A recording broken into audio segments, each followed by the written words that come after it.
Democrats have been pushing and trying to drag Deutsche Bank back into the headlines. To get this off of their chest now is probably something of a relief for the bank.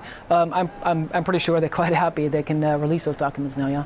The bigger news is pretty significant and represents a tectonic shift in the American landscape. The Supreme Court of the United States has just turned down Donald Trump's last-ditch effort to keep his Deutsche Bank records under wraps. Those records are now out there for everyone to see, and they indicate, without a shadow of a doubt, that Donald Trump has been involved in massive money laundering for Russian oligarchs for years, all while allegedly channeling $30 million to a shell company directly linked to Jeffrey Epstein. This historic decision came down at 11 in the morning on January 4th, 2026, when the court voted 5-4 against Trump's plea for secrecy. Chief Justice Roberts and Justice Barrett teamed up with the three liberal justices again to shoot down his desperate request. To be the largest tax refund season ever, and we're going to be giving back refunds out of the tariffs because we've taken in literally trillions of dollars, and we're going to be given a nice dividend to the people. Referring back to their earlier ruling on Trump's tax returns and making it crystal clear that he has no absolute immunity. When it comes to the presidency, there are these vital checks known as emoluments probes. They're basically the rules that stop presidents from hiding their financial misdeeds behind claims of executive privilege. It is pretty wild to witness this unfold. Recently, the full files from Deutsche Bank, which were originally subpoenaed back in 2019, have finally been unsealed and released to the public. Let me tell you, what is coming out of these documents is looking like the single biggest corruption scandal in American history. David, how is Deutsche Bank tied to Donald Trump?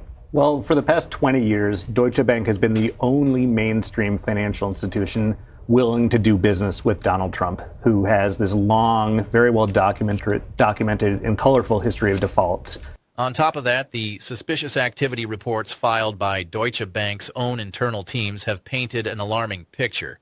They labeled the Trump Organization as a money laundering operation for Russian mirror trades. This isn't just a suggestion from political opponents. It is not mere speculation. The bank's own compliance team determined that Trump's accounts were being used for laundering Russian money, and they documented it with serious professional scrutiny. They approved $2.5 billion in loans while ignoring what their own compliance officers called a willful blindness to Russian sources. The bank had full knowledge that the money involved was questionable at best and illicit at worst. Former Deutsche Bank executive Rosemarie Vrablic, who we have never seen, we have never heard from, was on the witness stand, testifying about how she arranged hundreds of millions of dollars in loans for Trump starting back in 2011. Rosemarie Vrablic, who managed the bank's relationship with Trump for years, went ahead and approved these massive loans even after the FBI had flagged concerns about suspicious activities. Deutsche Bank effectively chose to turn a blind eye to federal warnings and facilitated large-scale money laundering simply because Trump was considered a high-value client. This isn't just talk. It is documented, proven, and now it is all out in the open for the world to see. And to top it all off, the connection to Jeffrey Epstein only adds more fuel to this already explosive situation. Documents show a flight manifest aligning perfectly with a $30 million wire transfer from Mar-a-Lago to a shell company labeled J. This all happened during the same week Trump was taking flights on Epstein's plane, known infamously as the Lolita Express. Citizen Donald Trump flew on Jeffrey Epstein's plane many more times than had previously been known. According to the email, Trump is listed as a passenger on at least 8 flights between 1993 and 1996. What's really striking here is that we're not just talking about social ties or party invitations. Trump was financially tied to Epstein. The money made its way from Trump to Epstein, cleverly funneled through shell companies that were designed specifically to keep the details under wraps. Now, you can't help but wonder what that $30 million was for, even though the documents don't provide a clear, explicit answer yet. However, when you look at the timing and the whole shell company framework, it is pretty evident this wasn't about legitimate real estate business. sending $30 million to a convicted sex trafficker through secretive channels is quite the statement. House Republicans released a trove of more than 20,000 pages of records relating to Jeffrey Epstein after House Democrats highlighted 3 emails where Jeffrey Epstein was discussing Donald Trump. Meanwhile, Ro Khanna, the House Oversight Committee chair, is currently holding a live hearing on Capitol Hill.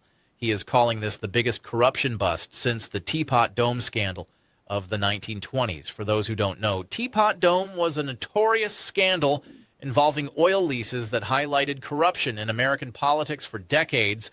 But Ro Khanna claims this is even worse. We are talking Russian money laundering, Epstein's shell companies, and $2.5 billion in shady loans. It's all coming to light now. Trump's financial dealings are out there for everyone to see, and Congress is meticulously documenting everything for the historical record. The justices have just ruled against the president's attempts, against the president's attempts to shield his financial records and tax documents from New York prosecutors. During the hearing, documents are being shown on the screen, internal bank warnings are being read aloud, and the flow of money is being traced in real time. All those years Trump spent hiding things behind non-disclosure agreements and legal firewalls are over. The curtain is being pulled back. Let's dive into what these Deutsche Bank records specifically reveal. These records cover his entire history with the institution, spanning from the 1990s all the way up through his second term. They include loan applications, internal memos, compliance reports, wire transfer records, and correspondence between bank officials. It paints a picture of a client who really shouldn't have been getting loans under normal banking conditions, but managed to get them anyway because the bank chose to overlook glaring red flags. The most troubling documents are the suspicious activity reports, SARs. Banks have a federal responsibility to file these reports when they spot transactions that could signal money laundering, fraud, or other financial crimes. Deutsche Bank did exactly that. Between 2016 and 2020, compliance officers looked into the accounts of Trump and Jared Kushner and filed several SARs, plus each one. These reports pointed out concerning patterns like large wire transfers connected to Russian entities and transactions set up in a way to dodge federal reporting requirements. The timing of these transactions matched known Russian mirror trading schemes, which led the compliance officers to conclude that the Trump organization was being used as a pass-through for Russian funds, essentially a vehicle for money laundering. A particularly eye-catching detail is the $425 million bailout that Jared Kushner received. Back in 2018, the Kushner family business was nearly bankrupt after a disastrous investment at 600 to 665th Avenue. Out of nowhere, a bailout came through from sources that were never fully explained at the time. Records from Deutsche Bank now reveal that this bailout was linked to those same suspicious Russian money flows that had raised red flags in Trump's accounts. So Kushner found himself saved by the same dirty money that was moving through Trump's finances. This son-in-law, who had a job as a senior White House advisor, was financially relying on money laundered through Deutsche Bank by Russian oligarchs. Then there's the role of Rosemary Vrablic, whose involvement is now well documented and looks quite incriminating. She was Trump's private banker responsible for approving his loans. The records show that she went ahead and approved loans even after the FBI warned the bank about suspicious activity surrounding Trump-related accounts. Vrablic decided to proceed anyway, disregarding federal warnings in a way that didn't align with typical bank policy. After leaving Deutsche Bank in 2021 under questionable circumstances, she could now face criminal charges for her part in allowing the money laundering to continue. The $30 million wire to a company linked to Epstein remains one of the most damning pieces of evidence. The timing of that transfer aligns with flight logs showing Trump aboard Epstein's plane. The setup of this shell company seems designed specifically to hide the identity of the recipient. $30 million is a massive amount that doesn't fit any legitimate business dealings between Trump and Epstein, leading investigators to the likely conclusion that this money was payment for something that needed to remain hidden. It's honestly hard to believe how tangled up Trump is with Epstein. Investigators are now diving into exactly where that $30 million went, Between the 7 flights on the Lolita Express, the massive payout, and the testimony about how Melania may have met Trump through Epstein's circle, it paints a clear picture of deep, dark connections. Trump wasn't just someone who showed up at a few parties. He was a financial partner. The recent Supreme Court ruling sticks with the pattern of earlier rejections of Trump's claims. Notably, Roberts and Barrett sided with the liberal justices to turn down Trump's request for a stay. The court pointed back to its 2022 decision, affirming that there is no absolute presidential immunity regarding financial scrutiny. They also shot down the argument that investigations related to financial misconduct are protected by executive privilege. The court made it clear that presidents can be investigated for accepting foreign money in ways that conflict with the Constitution. What this ruling does is set a standard that will keep future presidents from hiding behind claims of privilege when it comes to financial wrongdoing. In the political sphere, things are looking catastrophic for Trump. 31 Republican senators are now backing the 25th Amendment, showing how much his support has slipped since the Deutsche Bank revelations. Just within hours of those records being released, 4 more senators decided to join the growing dissent. Even those who turned a blind eye to war crimes and attempts at martial law see that being linked to a president involved in Russian money laundering could be career suicide. These senators are realizing that siding with the effort to remove Trump is likely their only move to save their own political futures. To answer your question about the current polling and who still supports the president, the 4% approval rating is the lowest ever recorded for a sitting president. When we analyze the specific racial and demographic crosstabs of this remaining support, we see the following concrete numbers. Among white voters, approval has plummeted to 6%. In the Hispanic community, it is effectively 2%, and among black voters, it stands at less than 1%, statistically rounding to 0. Geographically, the support is concentrated in just 14 rural counties across the entire nation. Even among his most loyal base, white evangelical voters, approval has dropped from 81% in 2020 to just 9% today. This 4% represents roughly 10 million people in a country of over 330 million, indicating a total abandonment by nearly every major demographic group in the United States. Today's invocation of the 25th Amendment is expected to pass with overwhelming bipartisan support. With Trump's approval rating at that mere 4%, which is effectively 0 in political terms, it is a stark reminder of how far he has fallen. That number is so low it is virtually indistinguishable from total disapproval, meaning a whopping 96% of Americans are no longer in his corner. We are witnessing something truly remarkable in the history of democracy. No political figure has ever faced such a dire situation while still in office. Trump has unwittingly become the most disliked person in American history. We are talking about war crimes, corruption, connections to Epstein, and money laundering linked to Russia. It is all piled up against him. Now, the Department of Justice is gearing up with war crimes and RICO indictments. RICO, or the Racketeer Influenced and Corrupt Organizations Act, is designed to tackle criminal enterprises as ongoing organizations. By applying RICO to Trump, it effectively brands the Trump organization as a criminal operation, making Trump responsible for all the wrongdoing associated with it. This covers everything from the money laundering and fraud to obstruction of justice. Alongside war crimes tied to recent operations in Venezuela, there's a real chance Trump could end up spending the rest of his life behind bars. Meanwhile, Washington, D.C. is currently throbbing with energy from 150,000 protesters, marking the largest rally in American history. This has quickly eclipsed the Women's March of 2017 and the protests against the Vietnam War. The streets are jammed, and riot police are struggling to maintain order in numerous locations. Fires are flaring up, and unfortunately, violence hasn't spared anyone, with the death toll now exceeding a dozen. The National Guard remains unable to intervene due to the Supreme Court's earlier rulings, and local police are running on fumes, totally overwhelmed. The city's chaos is only amplifying the ongoing constitutional crisis. People have waited for years to see Trump face the consequences, and they're determined not to leave until they witness accountability. On a global scale, the markets have come to a standstill, showcasing a total lack of faith in the stability of the United States.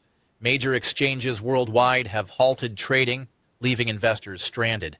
It's like the financial system is frozen in time because no one knows what tomorrow in the U.S. will look like. The Dow has plummeted by 30% from its peak, marking the steepest drop since the Great Depression, and wiping out trillions of dollars in wealth. Retirement accounts are taking a huge hit, and the economic fallout will take years to mend. The Deutsche Bank paperwork lays out evidence of financial misconduct that stretches back for decades. The Department of Justice is gearing up for indictments, and prison is becoming a likely destination. The foundation of Trump's financial empire seems to be built on illicit money from Russia, and now it's all out in the open. As we look at the invocation of the 25th Amendment today, with 31 Republican senators backing removal and approval ratings at 4%, Vice President Vance is scheduled to be sworn in as acting president at 6 p.m. Eastern Time. This marks the end of the Trump presidency, and honestly, it feels surreal. The damage Trump has caused is profound. Over 317,000 federal jobs have disappeared, leaving the government struggling to function. In the grand scheme of things, the complete truth is finally surfacing. He's not the business mogul he claimed to be. Rather, he's been laundering money. He's not the patriot he portrays himself as. He's been taking money from Russia for decades. And he's certainly not the family man he wants us to believe he is, having funneled millions to Jeffrey Epstein through shell companies. When push comes to shove, he's not the strong leader he pretends to be. He committed serious crimes and fell apart when held accountable. All of Trump's grand claims have turned out to be nothing but smoke and mirrors. When Ro Khanna compared the situation to Teapot Dome, he might have been underselling it. Teapot Dome was about corruption and oil leases. But with Trump, we're dealing with war crimes, sex trafficking ties, and an attempted dictatorship. It feels like the complete dismantling of the federal government. This is the biggest political scandal in American history. Without a doubt, all the evidence, the Deutsche Bank records, the Venezuela files, the Epstein documents, it's all public knowledge now. There is no more running or hiding. As we look ahead to the last moments of the Trump presidency, Vance is set to be sworn in this evening. The 25th Amendment will oust Trump from power, and the upcoming impeachment trial will go further, preventing him from ever holding office again. After that, we can expect the criminal charges based on war crimes and RICO violations to move into federal court. He could spend the rest of his life behind bars. With January 6th right around the corner, that day will mark the start of a new era. The anniversary of his attack on democracy now symbolizes democracy's triumph over him. Right now, Trump is reportedly holed up in Mar-a-Lago, silent for over 24 hours. It's funny how the guy who always had something to say suddenly has nothing amidst all this chaos. The person who craved constant attention is now facing universal scorn. The fighter who never backed down has stopped fighting altogether. His silence speaks volumes about his defeat. We are just hours away from the transfer of power. Rebuilding American democracy will be a long journey. The Deutsche Bank records dealt the fatal blow. The Supreme Court closed the exit, and the government has come apart at the seams. In the end, Donald Trump will likely end up as a convicted felon in a federal prison cell, rejected by the nation he claimed to love. The final chapter is here. Today I'm watching as the 25th Amendment process concludes, and by 6 p.m., Vance will be officially in charge. It marks the end of an extraordinary American saga. With the Deutsche Bank records laid bare, everything has come to light. Russian money, Epstein payments, and decades of corruption. The nightmare has finally ended, and America, against all odds, continues to thrive. As we dig further into the statistics of the 4% approval, we can break it down by educational level and income. Among those with a college degree, approval is effectively 1%. Among those earning over $100,000 a year, it sits at 3%. The highest concentration of the remaining 4% is among non-college educated males in the 55 to 70 age bracket, where approval is 11%. However, even in this stronghold, the numbers have dropped 50 points in the last 3 weeks. For comparison, when Richard Nixon resigned in 1974, His approval rating was 24%. Trump is leaving office with 1/6 of the support Nixon had at his lowest point. One final note on the suspicious activity reports. We are receiving word that at least 12 other international banks are now reviewing their own records for similar mirror trades linked to the Trump organization. This scandal is going global, and we will be here to track every offshore account and every hidden wire transfer. The receipts are being filed across the planet. As we conclude this segment, keep an eye on the exchange-traded funds, ETFs, that track the financial sector. They are showing signs of extreme stress as the full weight of the Deutsche Bank revelation hits the banking industry. The Trump premium on volatility is hitting everyone's retirement fund. This is the cost of corruption. Subscribe now to stay updated as we enter the post-Trump era. The countdown to the swearing-in has begun. Washington is on edge. The world is waiting. And the rule of law is reasserting itself. Thank you for being part of this community. We are your voice for accountability. See you in the next update. Wait, we just got one more update. A former senior executive at Deutsche Bank has reportedly agreed to testify before the House Oversight Committee in exchange for immunity. This individual allegedly has recordings of phone calls where Trump personally pressured bank officials to ignore the FBI warnings. If these recordings are released, the criminal case becomes airtight. Further statistical analysis shows the impact of these revelations on the youth vote. Approval among voters aged 18-29 is currently at 0.8, a number so small it falls within the margin of error for zero support. Among suburban women, a group that was already leaning away, approval is now at 2%. These figures explain why Republican senators, even those in previously safe seats, have abandoned the president.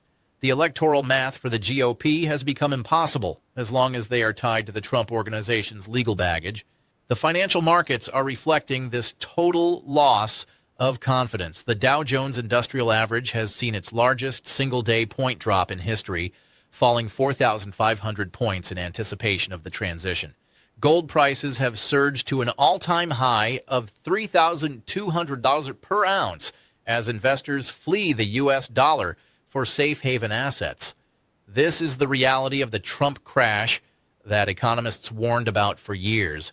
The damage to the national economy will be a central focus for the incoming Vance administration. In the final hours, we are also looking at the internal collapse of the White House staff.